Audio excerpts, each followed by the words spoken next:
धरती पर बोध गया मठ के प्रांगण में आप सभी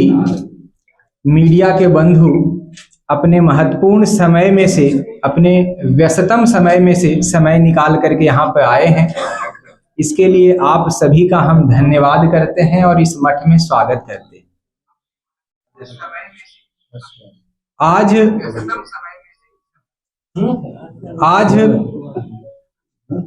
इस प्रेस कॉन्फ्रेंस की मैं शुरुआत करूं, उसके पहले कुछ विषयों को मैं स्पष्ट कर देना चाहता हूं। आज का यह प्रेस कॉन्फ्रेंस किसी भी संप्रदाय, किसी भी समूह या किसी भी व्यक्ति के विरोध में नहीं है। भगवान बुद्ध की इस पवित्र धरती और भगवान बुद्ध का जो सिद्धांत है, जो पूरे भारतवर्ष के लिए गौरव का विषय है, तो कुछ तथाकथित व्यक्तियों के द्वारा भगवान बुद्ध और बोध गया को वैश्विक स्तर पर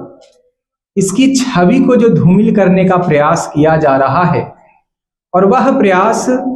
झूठ तथ्यों के आधार पर समाज को भ्रम में रख करके जो किया जा रहा है, तो आज का यह प्रेस कॉन्फ्रेंस वास्तविक तथ्यों से समाज को परिचित करवाने के उद्देश्य से है। जैसा कि हम सभी जानते हैं, इस भारत भूमि में रहने वाला कोई भी हिंदू के लिए भगवान बुद्ध, भगवान विष्णु और भगवान शिव के ही समान है। हम सभी भगवान बुद्ध से जो प्रेरणा लेकर के जो जीवन जी रहे हैं और भविष्य में भी जो हम उनके प्रेरणाओं से जीवन जीते रहेंगे, ये हमारे लिए बहुत ही गौरव का विषय है। बोध गया मठ या बोध गया का स्थानीय हिंदू समाज, जो लोग आंदोलन कर रहे हैं गलत तथ्यों के आधार पर, उन लोगों को हम इस प्रेस कॉन्फ्रेंस के माध्यम से, आप लोगों को जरूर मैं बोलता हुआ दिख रहा हूं, किंतु ये जो हमारी वाणी है वो हमारी व्यक्तिगत वाणी नहीं है। हमारा हिंदू समाज, हिंदू संगठन और बोध गया और गया के स्थानीय लोगों की भावनाएं मैं अपने शब्दों के माध्यम से व्यक्त कर रहा हूं। जब से यह आंदोलन मीडिया में, सोशल मीडिया में चलाया जा रहा है और आए दिन हिंदू देवी देवताओं को या भगवान बुद्ध को,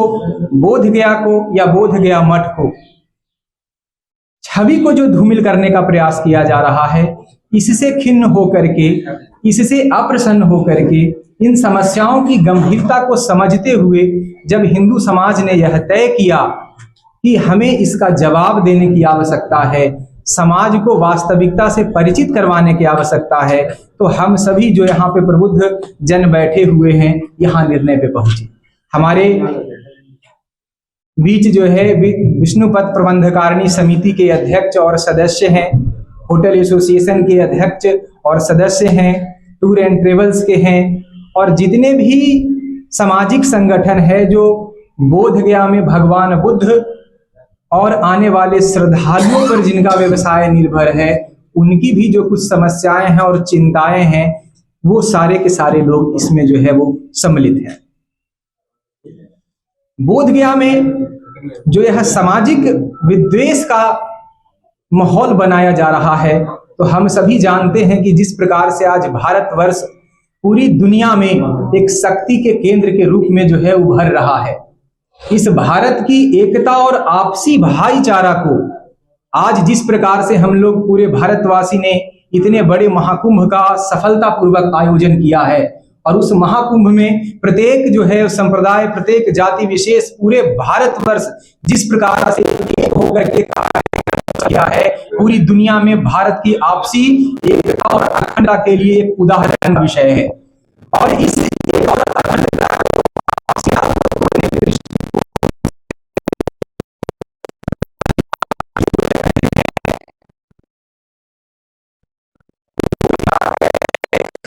परिचित करवाएं। अब मैं मुख्य विषय पे आना चाहूंगा कि जो विषय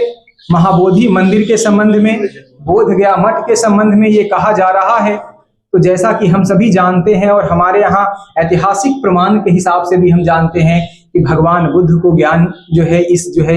पवित्र भूमि में ज्ञान की प्राप्ति हुई। भगवान बुद्ध का जन्म जो है नेपाल जो है हिमालय की तराई में हुआ, और इस भूमि की ही जो है वो प्रताप रहा होगा, इस भूमि में पूर्व में भी तपस्वियों का जो है तप रहा होगा कि भगवान बुद्ध यहाँ पर जो है इस धरती का चयन तपश्चर्या करने के लिए उन्होंने किया और यहाँ आकर के उनको ज्ञान की प्राप्ति हुई। ज्ञान की प्राप्ति के पश्चात जो है जिस प्रकार से महाबोधि महाविहार आज है, सम्राट अशोक के द्वारा जब महाबोधि महाविहार का निर्माण करवाया गया, उसके पश्चात समय समय पर भिन्न भिन्न राजाओं के द्वारा, भिन्न भिन्न समाज सेवियों के द्वारा उस मंदिर के विकास में महत्वपूर्ण भूमिका रही है। चाहे वो शुंग वंश रहे, चाहे वो पाल वंश रहे, सभी वंश के लोग समान रूप से हिंदू और बौद्ध के समान रूप से पोषक रहे हैं। उन पोषक शासकों के द्वारा महाबोधि मंदिर के विकास में महत्वपूर्ण भूमिका निभाया गया है और महाबोधि मंदिर में भूमिका निभाने वाले शासकों की भी यही जो है इच्छाएं रही थी कि किस प्रकार से हमारा भारतीय समाज एक होकर के रहे, किस प्रकार से भगवान बुद्ध ने जो है हिंसा का मार्ग बतलाया है, जिस प्रकार से प्रेम और भाईचारे का मार्ग बतलाया है, उस मार्ग पर हम किस प्रकार से चल सके। तो प्रत्येक शासकों ने इसी प्रकार से प्रयास किया। समय के साथ में जब 12वीं शताब्दी में जो है मुसलमान आक्रांताओं के द्वारा जब नालंदा विश्वविद्यालय और महाविहार को जब नष्ट कर दिया गया है, मंदिरों को नष्ट कर दिया गया है, जब यहाँ से हमारे प्रिय जो है वो भिक्षुगण और उपासकगण जो है वो कहीं दूसरे जगह निवास करने लगे हैं, उस विकट परिस्थिति में अगर महाबोधि महाविहार को संरक्षण का विषय आया तो यहाँ के महंत जी और यहाँ के हिंदू समाज ने जो है वो बीड़ा उठाया। महाबोधि मंदिर के 12वीं शताब्दी के बाद में, जैसा कि आप सभी प्रबुद्ध जन जानते हैं कि इतिहास में भी महाबोधि मंदिर के बारे में या यहाँ के इतिहास के बारे में 12वीं शताब्दी से लेकर के 15वीं 16वीं शताब्दी तक हम लोगों को कुछ नहीं मिलता है। लेकिन भारतीय यहाँ के स्थानीय और हिंदू जनमानस की अवधारणाओं के पाल जी और बोधगया मठ का जो विवाद था वो एक मूर्ति की स्थापना के उद्देश्य से था। जब महंत जी की अनुमति के बगैर वहां मूर्ति की स्थापना जब उन्होंने करने का प्रयास किया तो इस प्रयास को लेकर के अनागारिक धर्मपाल जी और बोधगया मठ के बीच में कानूनन विवाद हुआ, जिस कानूनन विवाद का निपटारा माननीय हाई कोर्ट कोलकाता ने 1895 में किया। उस 1895 के जो है वो ऑर्डर के हिसाब से महाबोधि महाविहार महंत जी का ही है, महंत जी के ही जो है प्रबंधन में महाबोधि महाविहार है और महंत जी का ही उस पर अधिकार है। इस बात को पुष्ट करते हुए ऑर्डर में ये भी कहा गया कि वहां कभी भी जो है इस प्रकार से भेद नहीं है कि हिंदू और बौद्ध वहां पूजा नहीं कर सकते हैं। उसके बाद में जब यह विवाद अनागारिक धर्मपाल जी को जब कानूनन मार्ग से कोई अधिकार प्राप्त नहीं हुआ तो राजनीति जो है वो जो राजनीतिक उस समय पार्टियां थी हमारे देश में उनसे संपर्क किया गया। अनागारिक धर्मपाल जी हमारे राष्ट्रपिता महात्मा गांधी से जब इस बात को उठाते हैं तो महात्मा गांधी इस विषय से के गंभीरता को देखते हुए राष्ट्रीय कांग्रेस का अधिवेशन इसी विषय पर, महाबोधि मंदिर के ही विषय पर 1922 में राष्ट्रीय कांग्रेस का अधिवेशन गया जी में रखा जाता है और गया जी में इसी अधिवेशन में जो है ये बात तय होता है कि महाबोधि महाविहार के स्थितियों से भारतवर्ष को परिचित करवाने के लिए एक समिति की आवश्यकता है। उसमें जो है वो 7 सदस्यीय जो है एक समिति का जो है वो निर्माण उस समय किया जाता है, जिसके अध्यक्ष हमारे प्रथम राष्ट्रपति डॉक्टर राजेंद्र प्रसाद होते हैं, सदस्य महंत बोधगया मठ होते हैं, अनागारिक धर्मपाल जी होते हैं, स्वामी दयानंद जी होते हैं, बाबू ब्रिज किशोर प्रसाद जी होते हैं, केपी जायसवाल जी होते हैं और राहुल संस्कृतायन जी होते हैं। इन 7 सदस्यीय समिति जो है वो कांग्रेस जो अधिवेशन में तय हुआ और 7 सदस्यीय समिति का निर्माण किया गया। ये 7 सदस्यीय समिति 2-3 सालों के गहन रिसर्च के बाद बोधगया महंत जी के द्वारा लिखे गए ग्रंथों के अध्ययन से, आप लोगों को मैं ये भी बताना चाहूंगा कि इन समस्याओं को देखते हुए तत्कालीन महंत जी ने एक ग्रंथ लिखा है बुद्ध मीमांसा। बुद्ध मीमांसा ग्रंथ के माध्यम से भगवान बुद्ध भगवान विष्णु के 9वें अवतार हैं ऐसा श्लोक हमारे वेदों में और हमारे पुराणों में कहाँ कहाँ आया है, इन सभी संदर्भों को उल्लेखित करते हुए उन्होंने एक ग्रंथ लिखा बुद्ध मीमांसा। तो 7 सदस्यीय समिति महंत जी के सभी विचारों पर, सभी सिद्धांतों पे गहनता से विचार करते हुए पहली बार, वैसे इसको हम पहली बार नहीं कहेंगे, कि 7 सदस्यीय समिति ने यह प्रस्ताव दिया कि सम्मिलित रूप से, चूंकि हिंदू और बौद्ध जो लोग हैं यह उनकी साझा विरासत है, दोनों को साथ में मिलकर के प्रबंधन करना चाहिए। यह विचार जो है पहली बार 7 सदस्यीय समिति के द्वारा दिया गया। वैसे इसके पूर्व में भी आंशिक रूप से 1903 में हमारे जो तत्कालीन जो है वायसराय उस समय में रहे, उनके द्वारा भी एक समिति का निर्माण करवाया गया था। उस समिति ने भी इसी प्रकार का रिपोर्ट दिया था कि अगर महंत जी की अनुमति हो तो वहां पर दोनों को जो है व्यवस्था में जो है रखा जाए। तो कांग्रेस समिति के द्वारा जो 7 सदस्यीय जो जांच समिति का निर्माण किया गया, उन्होंने जब ये रिपोर्ट दिया कि हिंदू और बौद्ध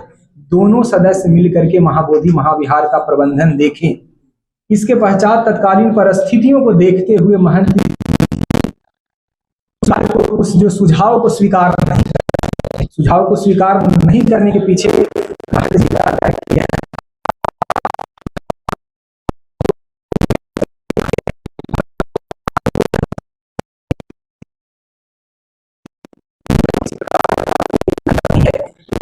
दो बात कह रहे हैं, तो भविष्य में भी जो है हम लोगों को आपसी प्रेम और भाईचारा को नष्ट करने का प्रयास जो है भविष्य में भी किया जा सकता है। तो इस भविष्य में किए जा रहे प्रयास को ध्यान में रखते हुए महंत जी ने वो दोनों का साझा समिति को स्वीकार नहीं किया। ऐसे ही उस समय फिर स्वतंत्रता आंदोलन तेज हो जाता है और इस स्वतंत्रता आंदोलन की तेज में जो है वो कांग्रेस के 7 सदस्यीय समिति के द्वारा जो सुझाव दिया जाता है, वो सुझाव जो है वो क्रियान्वित नहीं होता है। आजादी के पश्चात जब प्रथम जो हमारे प्रधानमंत्री नेहरू जी और राष्ट्रपति डॉक्टर राजेंद्र प्रसाद जी के पुनः जो है प्रयास से बीटीएमसी एक्ट का निर्माण होता है। बीटीएमसी एक्ट जो 49 बना, उसके हिसाब से आप सभी लोग जानते हैं कि 4 हिंदू 4 बौद्ध और यहाँ के जो जिलाधिकारी होंगे पदेन अध्यक्ष, यह 9 सदस्यीय समिति महाबोधि महाविहार का वो देखभाल के लिए बनाया गया। किंतु महंत जी इस बीटीएमसी एक्ट को डिस्ट्रिक्ट कोर्ट में टाइटल के माध्यम से और हाई कोर्ट में बीटीएमसी एक्ट को जो है वो चैलेंज कर देते हैं, जिसके कारण बीटीएमसी एक्ट 1949 स्टे हो जाता है, वो क्रियान्वित नहीं होता है। उसके पश्चात महंत जी को स्वयं डॉक्टर राजेंद्र प्रसाद जी मनाने आते हैं और महंत जी से गहन चर्चा होने के बाद में डॉक्टर राजेंद्र प्रसाद और हमारे उपराष्ट्रपति डॉक्टर सर्वपल्ली राधाकृष्णन जी, हमारे प्रधानमंत्री और जितने भी हमारे राष्ट्र निर्माण में महापुरुष रहे हैं, उन सबके गहन विचार के बाद बोध गया मठ और बिहार सरकार के बीच एक समझौता होता है। यह बहुत कम लोग जानते हैं कि हमारा बोध गया मठ का बिहार सरकार के साथ में एक समझौता भी है। और उस समझौते के आधार पे जब हमारा समझौता पूरा हो गया, उस समझौते के पश्चात 1953 में 1953 में मंदिर जो है वो बीटीएमसी एक्ट को जो है वो दिया गया।